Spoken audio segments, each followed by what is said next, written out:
the early 1900s, there were rising concerns about inadequate housing in Cleveland. The population had doubled between 1900 and 1920 as people were attracted to the city for work, and the need to house returning veterans after World War I made affordable housing an even greater interest for the community. Ernest Bone, a Cleveland councilman, was very concerned about the problems facing people in Cleveland and around the country after the Great Depression.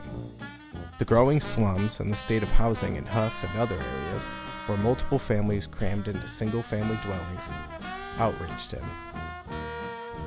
Bone had a hard time getting politicians and landlords to hear his views, though, as the majority opinion of the time was that public housing was a socialist approach to a problem better left alone. Inspired by the concepts of national housing reformers, he remained steadfast even after his first attempt at passing the Public Housing Act had failed. Along with sociologist Robert Navin and demographer Howard Green, Bone studied the economic impact of slum areas in Cleveland, the findings of which are thought to be largely responsible for the acceptance of public-supported low-rent housing. When FDR enacted the New Deal in 1933, the Public Works Administration set aside $150 million for housing. Because of Bone's advocacy, Cleveland was the recipient of the first three projects: Cedar Apartments, Outhwaite Homes, and Lakeview Terrace, which set new advancements in public housing standards. Bone then authorized the nation's first public housing authority, the Cleveland Metropolitan Housing Authority, or CMHA. He did more than build cheap housing. He aspired to create communities. Cleveland quickly became the national leader in public housing, pushing for increased development and innovation.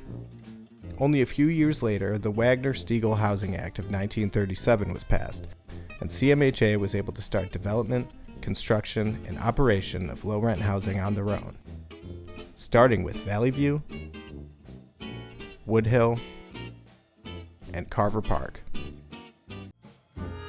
When World War II hit, CMHA worked tirelessly to house those supporting the war effort. After the war, when our veterans came home to a country with insufficient housing, CMHA again stepped up and made sure there was somewhere for those men and their families to go. In the 1950s, focus shifted to the housing needs of senior citizens, and the first public housing high-rise for the elderly in the whole country was built, Cedar Extension High-Rise.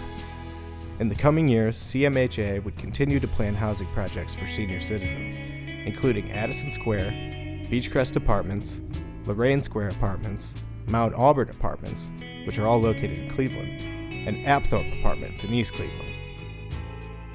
With the long overdue passing of the Civil Rights Act of 1964, on the backs of giants like Martin Luther King Jr. and countless others, Americans finally started to make steps towards meaningful change. In 1965, as the times changed and the needs of the American people evolved, Congress created the Department of Housing and Urban Development. Things in Cleveland had changed too. Some of the older public housing units began to deteriorate, and CMHA was criticized for not living up to their obligation to the poor. Public housing developments near the Central and Huff area were accused of destroying more housing than it created, leaving many families, once again, with no place to live. But in 1967, the people of Cleveland fought back at the ballot box, electing their own giant, the first black mayor of any major city in the country, a former CMHA resident at Outhwaite Estates, Carl B. Stokes. Mayor Stokes knew he had a difficult road ahead of him, but his focus on urban revitalization and improving equity across the city never relented. A year later, the Fair Housing Act was passed, and racial discrimination and segregation in housing were outlawed.